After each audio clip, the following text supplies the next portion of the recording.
All right, everybody, good morning, good afternoon, or good evening, wherever you are joining us from in the world.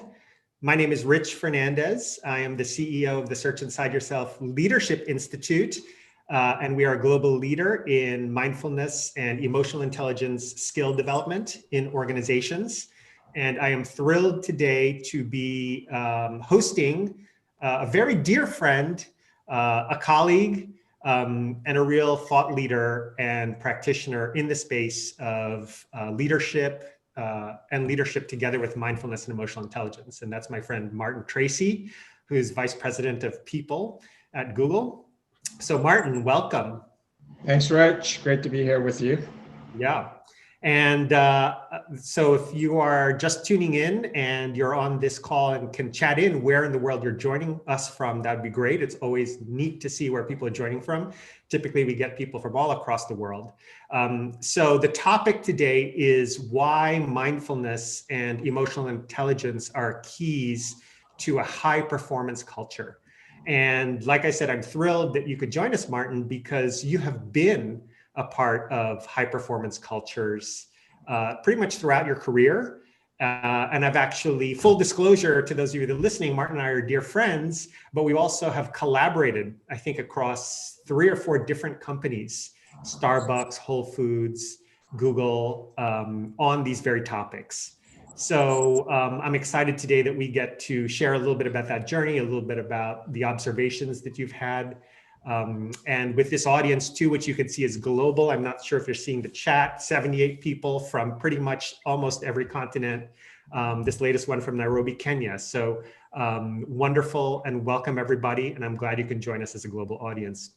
So let me just tell you a little bit about Martin if you haven't had a chance to look at his background, and then Martin, you and I can just dive into it. So Martin is a vice president for people at Google, overseeing quite a number of the commercial businesses there, ads, maps, next billion users, YouTube. So that's a very large part of the Google organization. I think it's about 100 billion in revenue. And that's probably about 20,000 people, all right, that are in those organizations. And so it is also Google, which is a high performance environment. So apropos to the title today. But before that, you were also head of people at Whole Foods, at Enjoy Technologies, at Starbucks. You were chief talent officer. That's where you and I met and had a chance to do some really extensive collaboration on bringing mindfulness and emotional intelligence into Starbucks. And previous to that, at Bank of Hewlett Packard, you were vice president of people, and Bank of America, which I think we worked at the same time. We just didn't know each other, and then met up later. So as you can probably tell from Martin's background, many organizations that really you could typify as high performance cultures. And again, over the last better part of the decade since I've known Martin, I know you've been a champion, Martin, for these skills in those environments, these skills of mindfulness and emotional intelligence. So let's begin there, if we could, my friend. What about yourself? Let's begin with you. In your personal experience, tell us about your personal experience with mindfulness, with emotional intelligence. Why is it important to you? What does that look like for you? First of all, just humbled to be here with you all. I see that there are 239 online, and I'm sure a number of you will watch it later on the recording. And just to see the places that where you're calling in from or dialing in from, it's mind-boggling. And I just want to, I don't know, just acknowledge that we live in the crazy times right now, and you know, hope that you all stay safe and just take care of yourself. Like that's really important. So I got introduced to mindfulness way back by my aunt, who had read Thich Nhat Hanh's book, and she gave me a copy, and that was quite life-changing in so many ways, because that's when I got introduced to Buddhism. That's when I got introduced into mindfulness. And both of those things have guided kind of my life ever since. So while I'm not a hardcore Buddhist, I'm not a hardcore kind of mindfulness practitioner, it's always kind of revving in the back. It's always there for me to kind of pull in when I need it, and for that I'm really grateful for. And then fast forward some years later, Rich and I met, and there's a story behind that. We attended some retreats together, and ever since then I've been just a steady kind of practitioner of mindfulness. And I tell you, even this last year with COVID, and just all the different pressure from home, from work, I had to keep just checking myself and going back to it and breathing, right? And just pausing and stopping and practicing all of the things that we know how to do through mindfulness. So I'm really grateful for that. In terms of EI, I think like many of you, I read the book, Daniel Goleman's, one of his first books. I think it was Emotional Intelligence, Why EQ may be more important than IQ. And that's how I got introduced to it. And yeah, and so anyways, I know we'll get into it further, but just to answer your question, that's how I got introduced. Well, that's great. Thank you so much. And maybe we can pick it up from, by the way, when we talk about mindfulness here, we're talking about, certainly there are origins of mindfulness in some of the traditions you've described, like Buddhism, but there's also East and West traditions of mindfulness. And really, when we're talking about bringing mindfulness into organizations, we're talking about contemporary, secular, and science-based approaches to the study of the mind that sometimes draws from those traditions, but also really brings in some of the neuroscience and some of the kind of brain science behind mindfulness in these organizations. So, and the effect of those in organizations. So let's talk about that, if you don't mind. Let's talk about that time when you had this thought. This is where I think probably where we first met. You had this thought about bringing mindfulness into Starbucks in a meaningful way. So can you just tell us a little bit about that and how that came about? You bet. First of all, I hope my video is coming through okay. If not, at least hope my audio is coming through okay. Rich, can you hear me okay? Yep. I can hear you, and you're back. So I had assumed the position of Chief Talent Officer for Starbucks, and what that meant was I was responsible for things like leadership development, performance management, succession planning for the company, so on and so forth. So it was a big responsibility.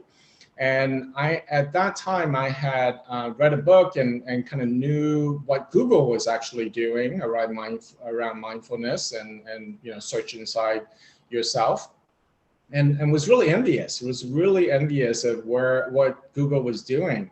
I said, well, why can't I bring mindfulness to Starbucks? Because the values are so aligned to what mindfulness practice is all about. And Rich, I know you have a slide, and maybe we can pop it up later. So that's when the idea came to mind. Literally, I went on Google and did a search, and I'm like, okay, I need to find someone who can help me with this. So I think I put in Silicon Valley mindfulness, right? And your name came up, Rich, and your past organization's name came up. And I said, how come this name sounds so familiar? And then I recall, I don't think you and I actually worked at Bank of America at the same time. I think you were there after I was. I had heard your name, and I had heard good things about you. And I said, I got to reach out and talk to Rich. And that's when I reached out, and that's when the magic started. So you and I talked, and I think the next week you brought up your team and met my team, and that's when everything began. Yeah, exactly. And for the audience, I want to share with you where that conversation went, because this is a good launching off point to sort of the real world application. So I think the first thing that I want to share is, and I'm going to share a slide here, and I'll come back off slides in a second, that when we talk about emotional intelligence, are you all seeing this? In organizations, we really do use that original definition, or the latest definition of emotional intelligence rather, which is these 4 dimensions: self-awareness, self-management, that's the self-oriented piece of it, and then the other oriented piece, which is social awareness and relationship management, all of it kind of built on a foundation of mindfulness. So that's just to define the terms when we talk about mindfulness and EI. And that's exactly where the conversation went when we were at Starbucks, because Martin showed me this. which is actually when you walk into Starbucks headquarters in Seattle, one of the first things you see. This is their mission and values. And look at that mission: to inspire and nurture the human spirit. Those are the first words in the mission. And then if you go down to the values, creating a culture of warmth and belonging where everyone is welcome, acting with courage, being present, connecting with transparency, dignity, and respect. And then finally, at the very bottom, all of it performance driven through the lens of humanity. And that's really where Martin, we remember the discussion started here. You said, like, look at these values, look at this mission. It really does seem like mindfulness can help bring them to life in a meaningful way.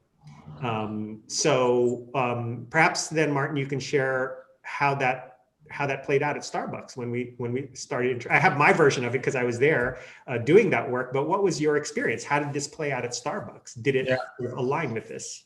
Yeah, and I'm going to tell you a full story because sometimes we can exaggerate kind of the impact and effect, but there's a good ending to the story. So Rich and I had begun the conversation, and you came in, and I think we did a number of workshops in the corporate headquarters, and I recall the workshops always got sold out. Like we couldn't book the next one fast enough. And I think at some point you got tired of flying up to Seattle and running. So there was clearly a demand for it. It resonated with folks. And I think we even went to Hong Kong, right? And did a discussion with part of my team there. So it had clear kind of connection, but large organizations, there's so many people you have to influence to do something like this. And when we first introduced it to the organization, I would say mindfulness in large organizations was still fairly early. So it wasn't as if everybody just kind of got on board. There, some people kind of watched it with a bit of suspicion, and many people who partook in it saw benefits. So the way I think about it, Rich, is we planted the seed. Right, planted the seed, and just last year, and I, obviously no longer at Starbucks, been away for several years now. Last year, the head of HR introduced Headspace to the entire organization. So they got access, they bought rights, and gave it to the entire organization. So I'm really happy and really proud that we were the ones that were able to kind of bring the topic to the organization, planted the seeds with many people, and then some years later, the team then took it and scaled it. So really. Yeah. Oops, I think your video froze, but we should still be able to hear you. And then after Martin left, as we wait for your video rejoin, there you are, you're back. I knew it would happen. Can you hear us? Yes, Rich, I'm gonna dial back in on my phone. That's okay. Not connected to the Wi-Fi. So I'll continue the story then with everyone, which is that after that work at Starbucks, Martin went over to Whole Foods. So both of these obviously are consumer-facing retail businesses. The thing that Martin didn't share with you in those few moments about the Starbucks story is that there was a sense that mindfulness and emotional intelligence were differentiators for the employees at Starbucks. And when Martin comes back, he can share a little bit about how and why that is the case. But you don't really need Martin to tell you that, to know that, because if you've ever been to a Starbucks, and Martin, I see you're back. I'm just saying that mindfulness and EI, from your perspective, you've shared that are differentiators for places like Starbucks or Whole Foods, which are consumer-facing retail businesses, right? Yeah, Rich. I mean, the way I think about it is, in the Starbucks case, convenience is the key differentiator, right? Like the consistency, the location, the fact that you can drive around the corner and see one, sometimes two Starbucks.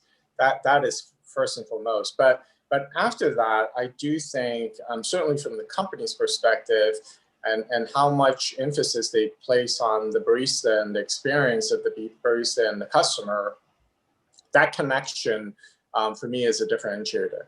So we've all been into coffee shops, whether it's a Starbucks or others, and we can tell when someone is kind of going through the motion, right? When the baristas across the counter is going through the motion, or whether they're really fully present and are there to connect with us. And when that connection happens, you feel a little bit more invested in that barista, you feel a little bit more invested in that store, you feel a little bit more connected to the brand.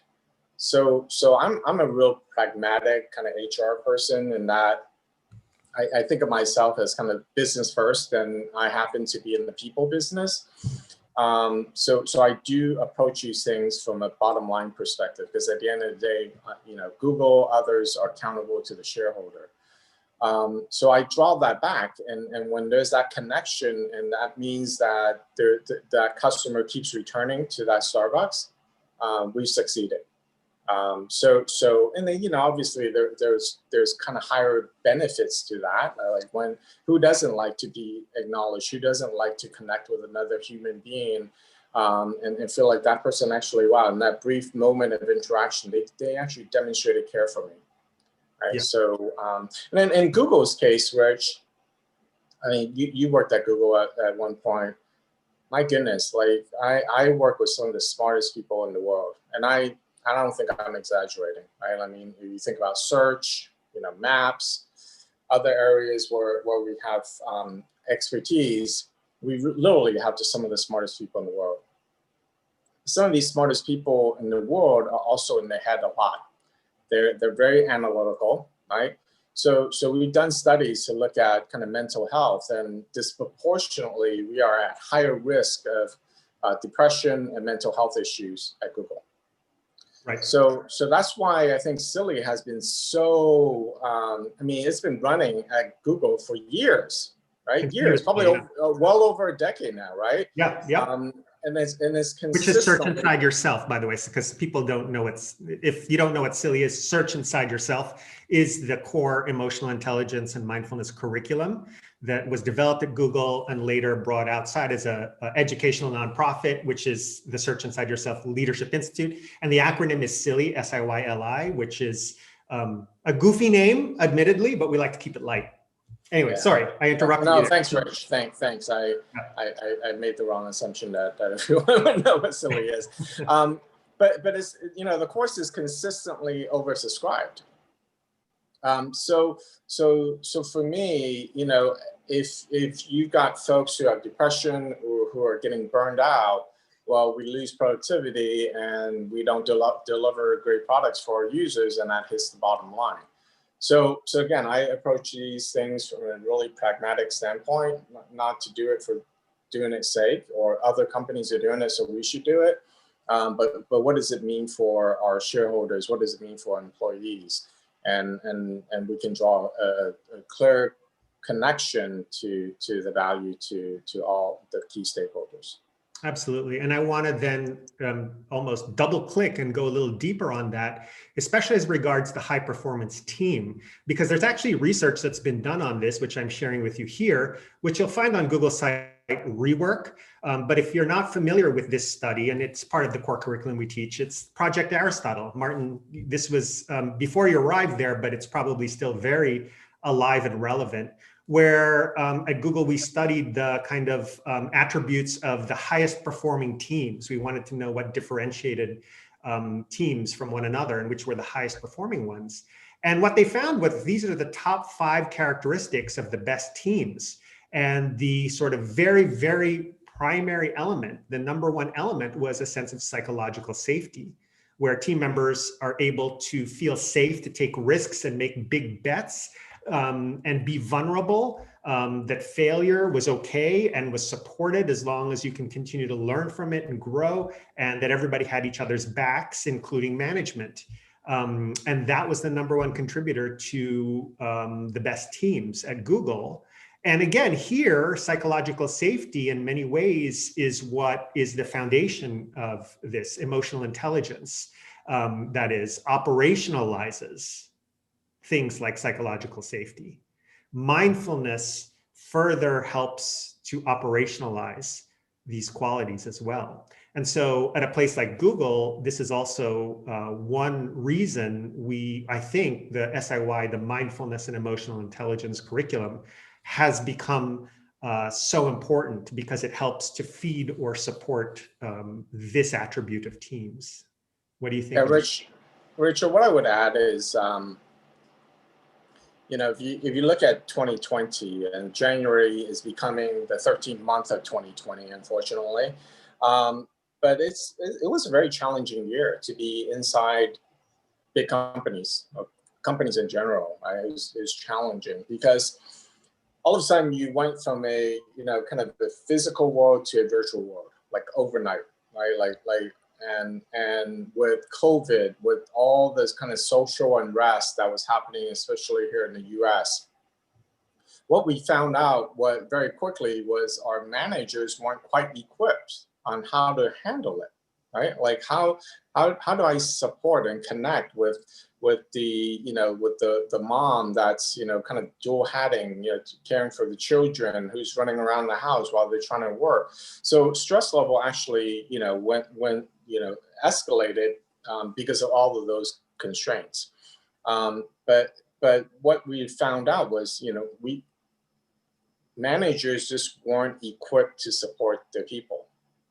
That's a very general statement. There's certainly folks who were, but so I would argue actually we have to do a better job going forward to do even more, right? To equip our people on how to build psychological safety via a Zoom, right? How to connect. How do you check yourself, right? When we talk about self-awareness, where are you? You're a human being as well. Just because you're a manager and leader doesn't kind of translate to you not having all the feelings, all the struggles, right? So how are you taking care of yourself and acknowledging? So, for me, every morning around 11 o'clock, I start, if I'm not eating well, right, I get a little hungry, but I start to get anxious actually.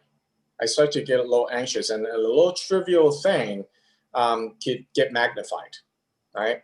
So, but through the pattern recognition, I now know that that's the case. So instead of kind of responding to that email, right, I'll just say, okay, let me go get some food. But that's about self-awareness. That's kind of knowing who you are, right? That's kind of managing and say, okay, don't respond to that chat, don't respond to that email. Go get some food, right? Feel better, and then, right? So, but not everyone's equipped to kind of be that self-aware and to know what to do with it. So, I would just argue that we have a lot more work to do, right? Not just at Google, but probably in many other organizations. Absolutely, and I appreciate you sharing that personal example. I'd like to share myself when this all hit as well as a leader of a global organization, because we operate in 50 countries. We have over 800 certified teachers around the world. So when COVID hit, as a leader and somebody who needed to continue to have a strong, clear, and I would say positive forward vision, I had to first manage myself to be able to do that, because COVID was bumming me out. I wasn't feeling very positive on certain days. I was actually pretty anxious, afraid, stressed, even down. There were days where I didn't feel like getting out of bed when this all first hit.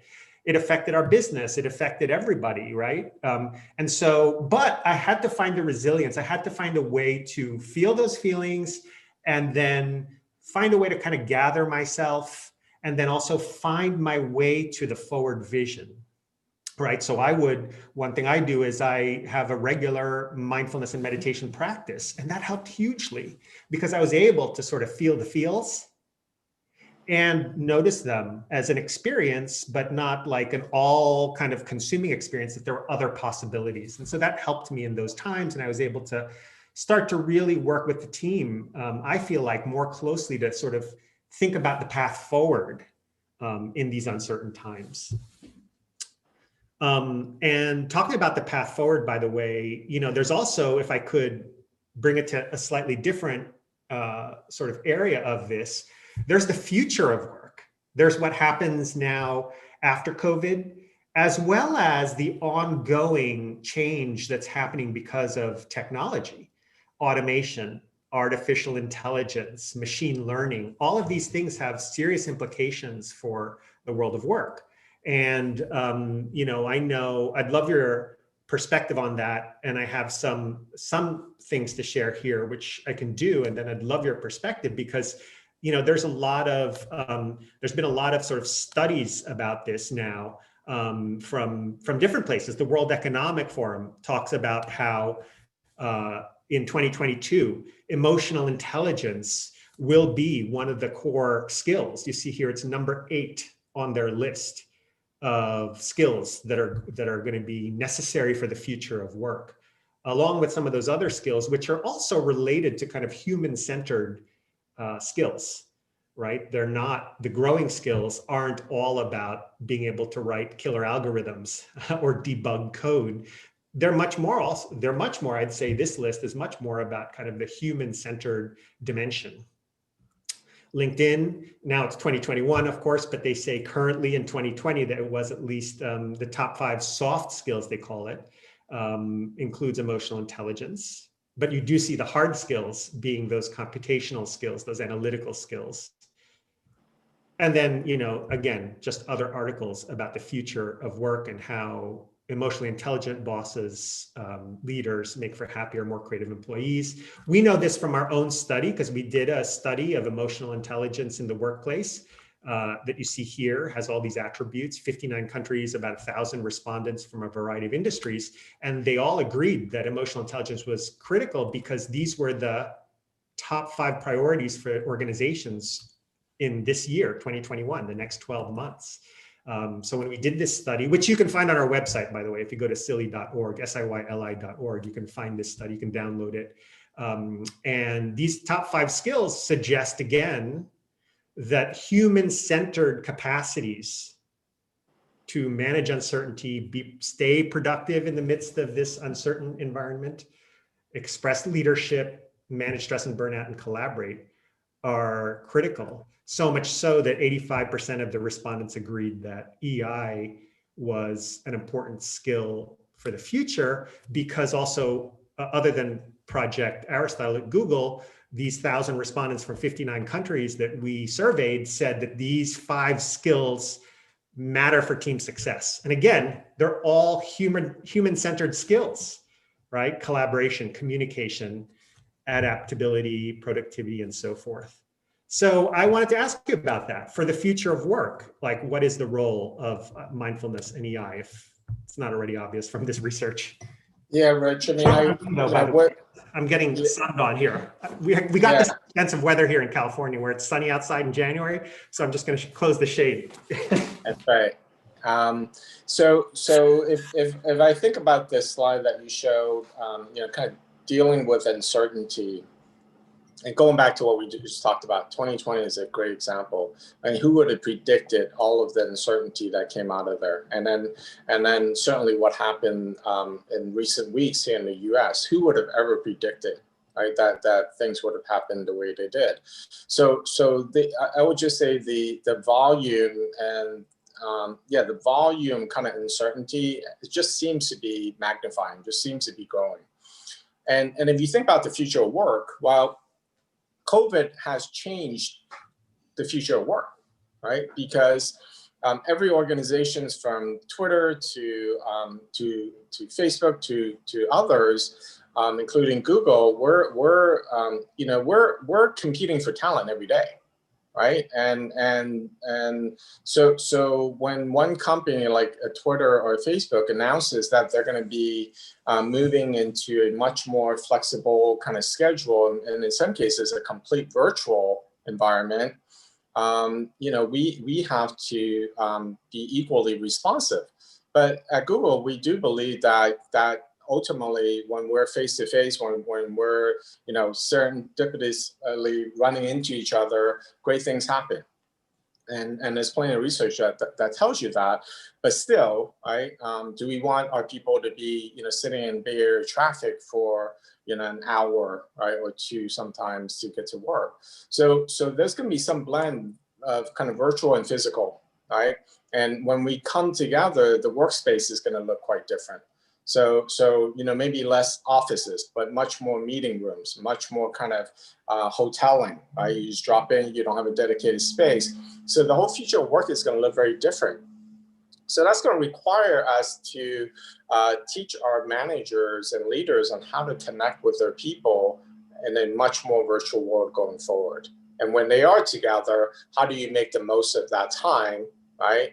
To make that connection and ultimately to get the productivity, the retention, and the work from our people. So I think the combination of the volume of uncertainty, the combination of future of work and where that's going is going to require us to invest in this space even more.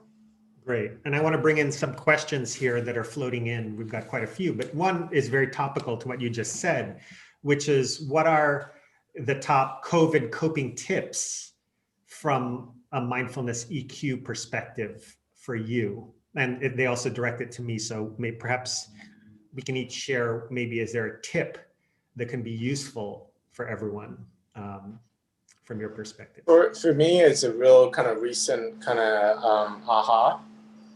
I'm a giver, I'm a provider. Right? Like I think about what the husband, the father, and the son, and right, the brother-in-law that I try to be for my family, and then I bring that into the workspace, and I'm giving a lot of myself. And not having kind of the commute time, not having kind of the alone time to recharge and refresh, that started to take a toll on me. And so literally just kind of, reminding ourselves, we can't help others if we don't help ourselves. We can't take care of others if we don't take care of ourselves. That's such a simple concept, but so many of us don't do it because we're high performers. We want to deliver. We want to do great things for the company that we work for. We want to do great things for our family, but stopping and recharging. So that could look differently for different folks. For me, actually, I pulled away from my family, had to come up to San Francisco, but just even having a day to myself and walking the city and reading a book, all of those things are important. So that's really, like, literally over the last few days that's happened to me, and this realization that I've been just giving, and not having the separation between work and home. Started to take a toll on me. So I hear you, man. Yeah, for me, it's similar. It's for me, I would say the skill of resilience that comes out of a mindfulness practice has been absolutely essential for me during this time, because the mind does funny things, especially when the world is in such a state, right? Like it's very easy to get spun up in negative thoughts or stressful thoughts. And as someone once famously said, you shouldn't believe everything you think, because sometimes your mind does funny things. So the ability to sort of pause and to reflect and to take a step back and realize that these things are experiences I'm having, but they're not defining me forevermore. That I can have these experiences and I notice them, and I really, like I said, I feel the feels. I'm not someone who's just like, things bounce off of me. I feel the feels, but I also am aware that I'm feeling a feeling and that there are other possibilities available. And that comes directly out of mindfulness practice. And that I can even start to intentionally cultivate certain mindsets, more positive mindsets, more learning or growth focused mindsets, as they say, by simply managing or experiencing what I experience and then exploring what's on the other side of that, the other possibilities. And again, like I said earlier, that's how, as a leader, that's how what I've had to do personally to just stay grounded and to have a level of mental clarity and emotional balance during these difficult times. Again, also as a father, as a spouse, as a family member, but also when I show up for the team or at work, being able to have that mental clarity and emotional balance takes practice, right? And so it's the mindfulness practice, because I'm not always mentally clear or emotionally balanced a portion of the time, especially these days. But you can start to cultivate those qualities. I can start to cultivate those qualities through my mindfulness practice. So that has been really, really important. So thanks for sharing, Martin, by the way. We have a couple of other questions.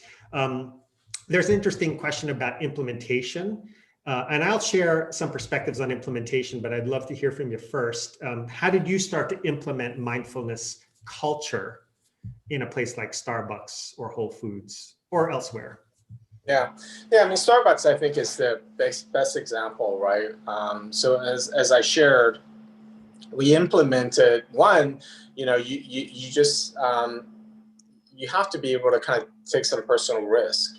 I think less so today, but 4 years ago, yeah, mindfulness in big companies, the cutting edge companies like Google, they were doing it well ahead of the times, but at the time it was still like, okay, do I want to stick my neck out and kind of introduce mindfulness to the Starbucks space?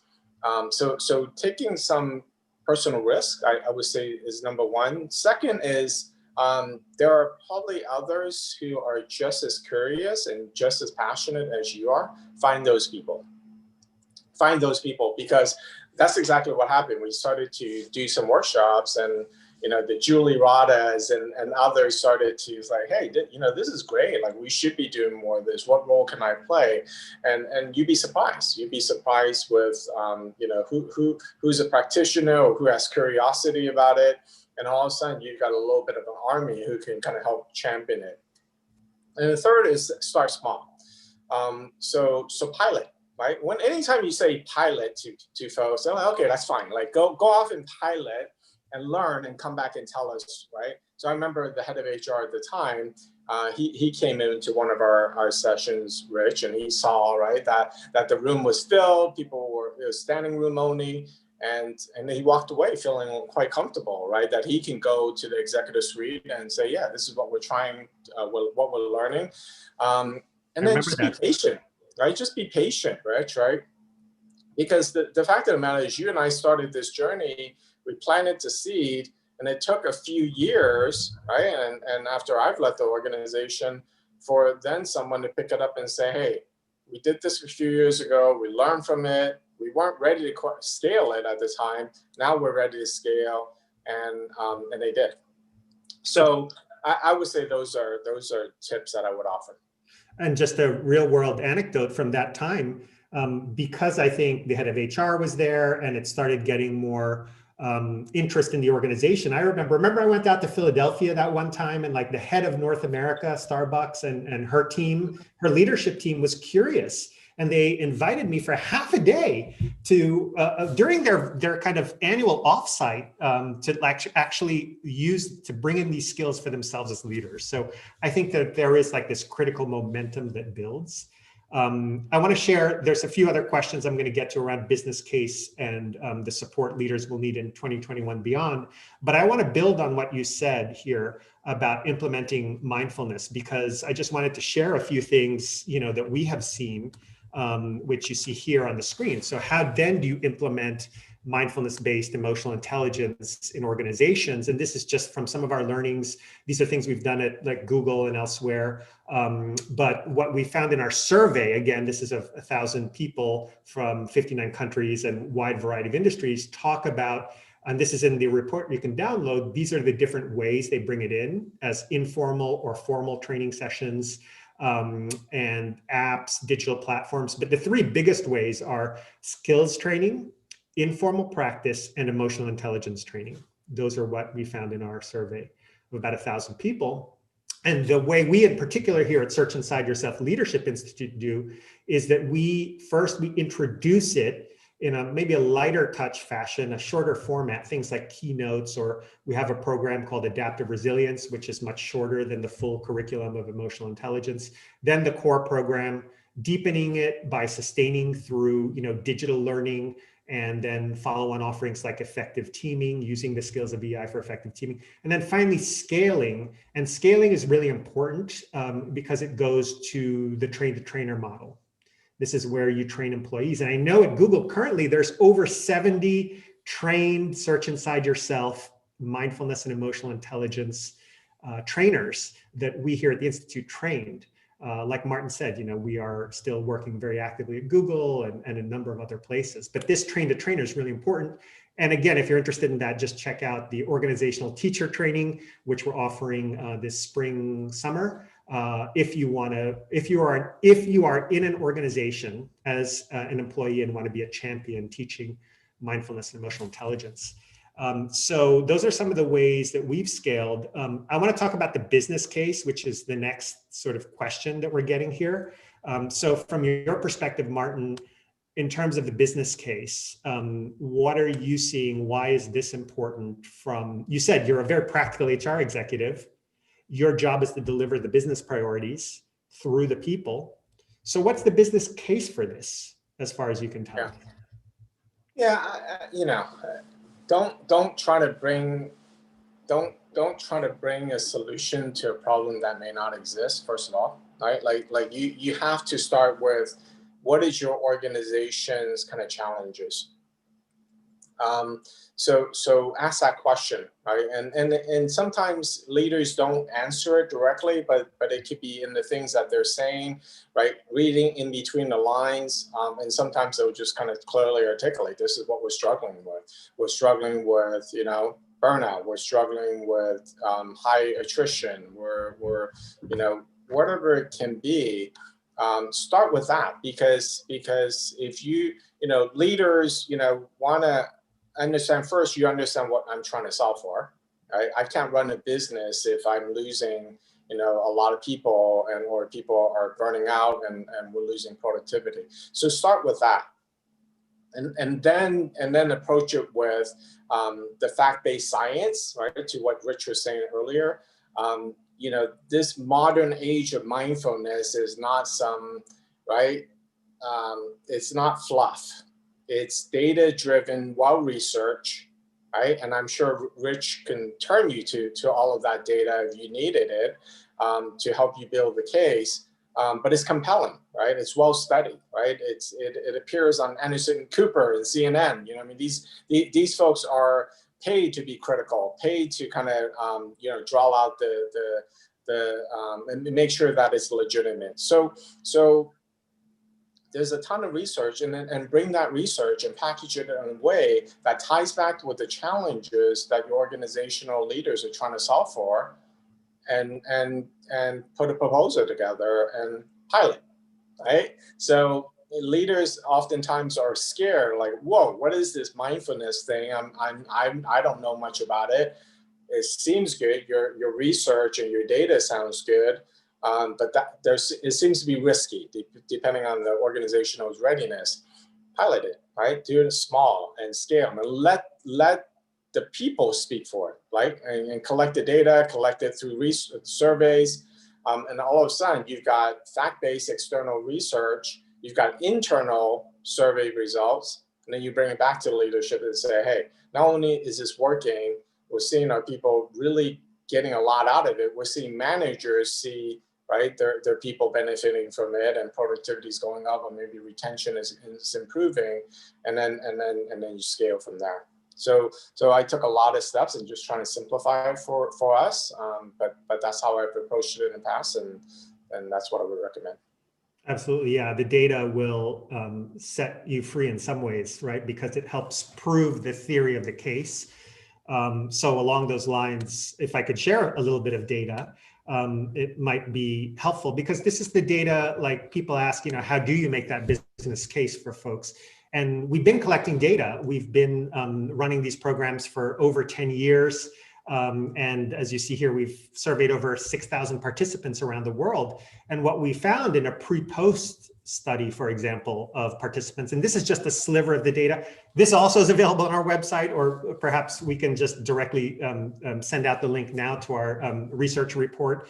But here's some of the data that you'll see, which is that people are able to pause before reacting. They're able to notice when they get distracted, and they're able to take time to understand and even exercise empathy, understand another's perspective when in conflict.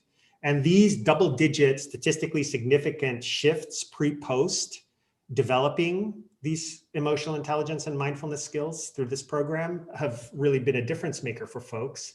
Also, if we go back to that issue of trust and psychological safety, we know that for organizations, this is from the Harvard Business Review Zach's article in 2017, that high trust organizations have these outcomes: more energy, more engaged, more productive team members, less burnout, more likely to stay, higher satisfaction, and more joy.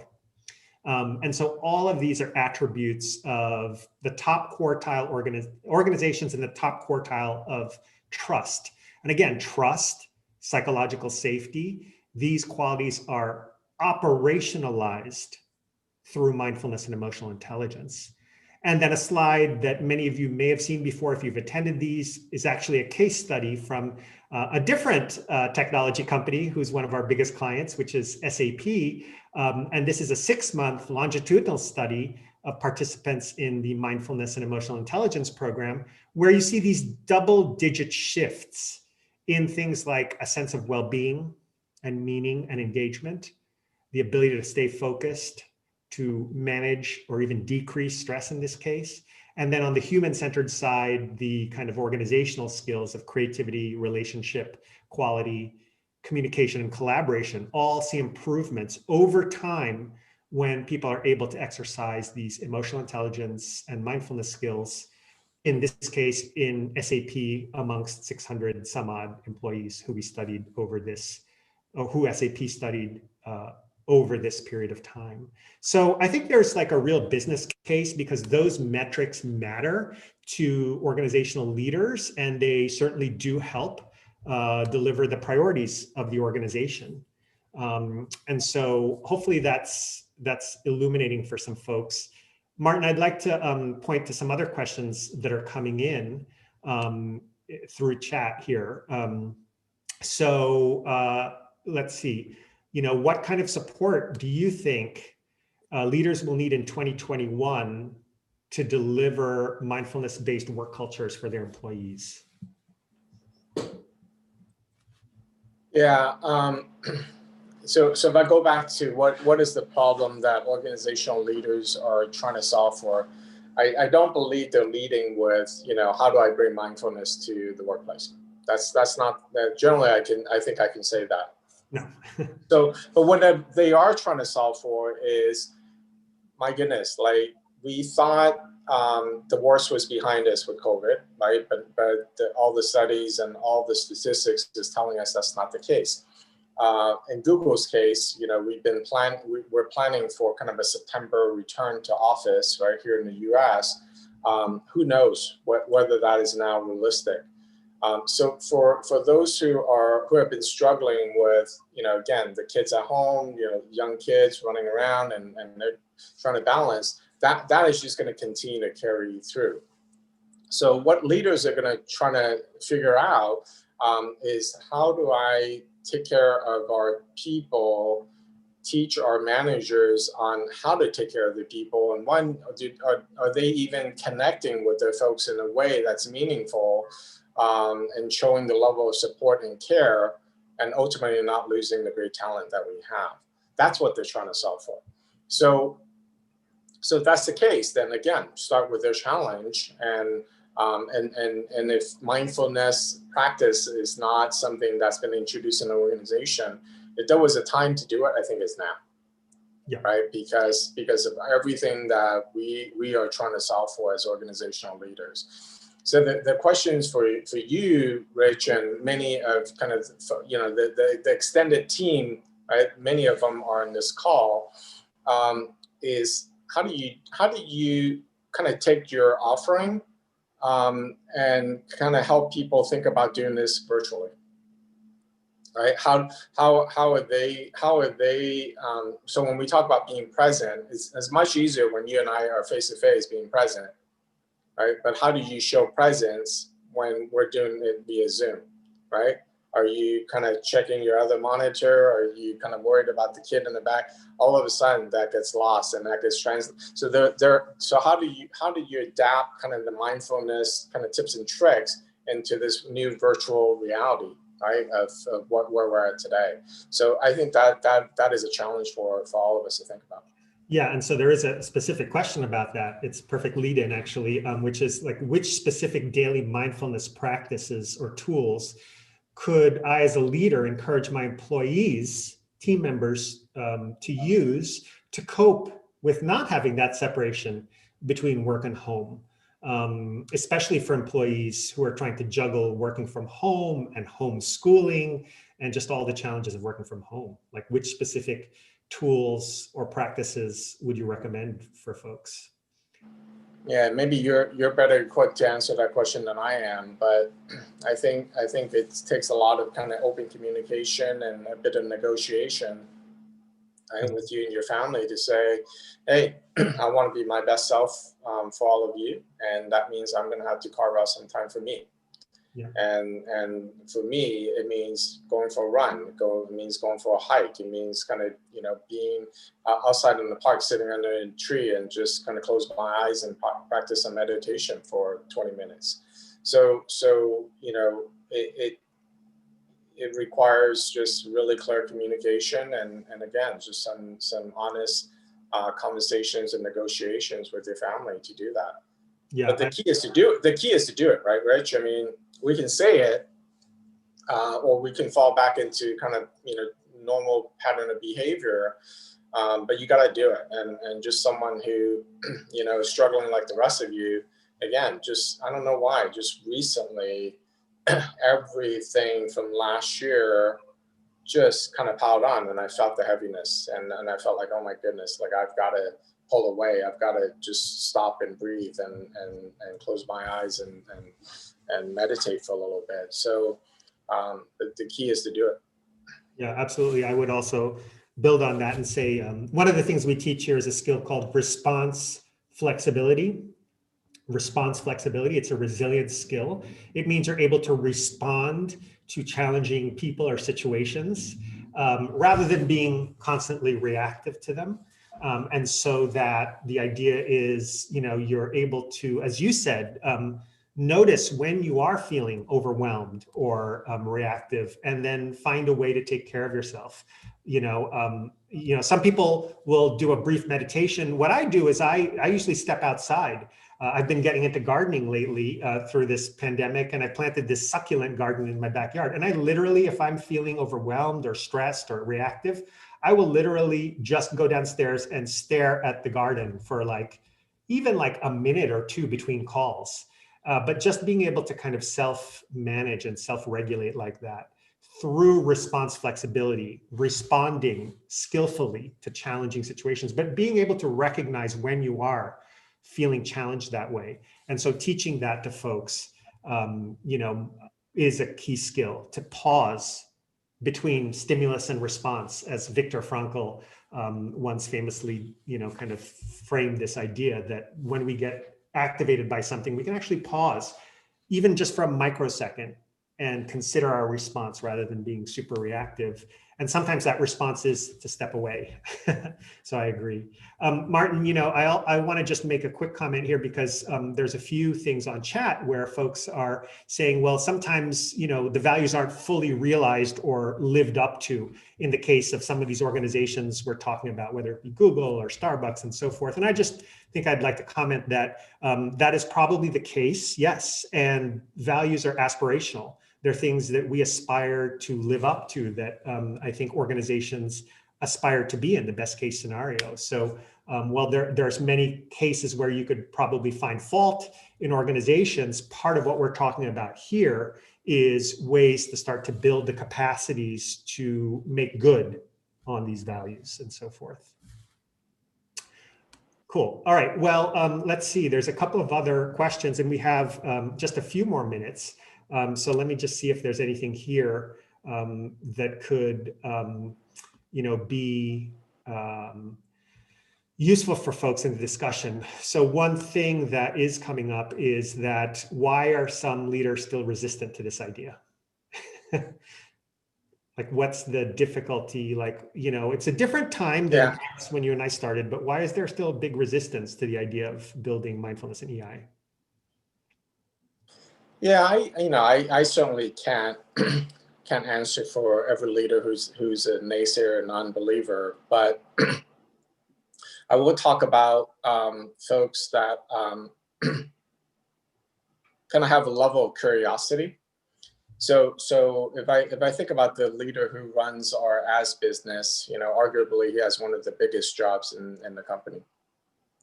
And what I love about this particular leader is he shows a very high level, excuse me, shows a very high level of curiosity, meaning that he's always wanting to learn, always curious on how he can become a better leader. And then if I juxtapose that person with other individuals who are more fixed mindset, who thinks that they have the answers and really aren't interested in kind of growing further, what got them here, they're assuming will get them to the next step. We know that's not the case. But sitting from where I'm sitting, which is a pretty senior HR position at Google and other companies, I can tell you the ones who are curious and who are open-minded on how they can be better and how they can help the organizations to be better are the ones who will continue to be leaders. So my coaching is to not focus on the ones whom you can't change the minds of, focus on the ones who are curious and who have the curiosity to be better themselves and to be better for the organization. Because you're going to spend so much energy on the former group, really you should be spending a lot more time with the latter group. And those are the people who will help you kind of scale it and the organization that you're supporting. Yeah, absolutely. I remember when I was at Google, so my role at Google is I used to run executive education, working with senior leaders also to build their capacities as leaders. And I remember this was probably 10 years ago or so, we were really getting interested in how to build mindfulness skills at Google. SIY was new there and was just starting to like really gain momentum. But one of the things I was interested in doing was bringing in thought leaders and practice leaders. So there's a guy named Eckhart Tolle, who's this kind of like really kind of disruptive, I would describe him. And he's kind of like a hole in the universe.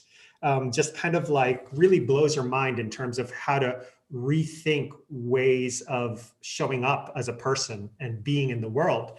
All of it is in some ways a type of awareness practice or mindfulness practice, but trying to bring that into Eckhart Tolle into Google was really tricky. And I realized there have to be some leaders that care about this. And I actually found one who's a friend of ours, Bradley Horowitz, who was one of, I think he was the lead engineer on Gmail. He was a VP of engineering. He still is, I think. I think he's at X now, Google X. But then he was at Gmail leading that. And he loved Eckhart's work. And he raised his hand and he said, Rich, can I host it?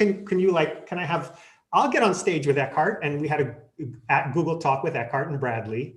And it was amazing. And then Bradley convened a bunch of his fellow leaders for a very small closed group session of like senior leaders at Google, like the people who run a lot of the key functions at Google with Eckhart Tolle. And it was like a half a day as well. And I was there for that. And it was just amazing to see that when a leader gets it, that's where the energy can start to manifest if you work with that leader and you support them in their efforts. So like find that path of least resistance, I suppose, at the most senior level you can in an organization. Martin, we are at time. We could probably keep going. I know you and I will. I just want to thank our audience today, everyone who listened to this. This recording will be available to you all if you've registered for this webinar. So thank you for joining us from all over the world. And Martin, it is Monday in San Francisco. I know it's a busy time. It's the very beginning of the week. And I just can't thank you enough for taking the time to share your thoughts and wisdom and best practices with us. So thank you for being here. No, thank you, Rich. And thanks for all the beautiful comments that are coming through. And just really appreciate the opportunity, humbled to be here with you. And again, take care of yourselves and take care of each other. Really appreciate it. All right, everyone. Thank you. Thanks, Martin. Bye. Bye-bye. Bye-bye.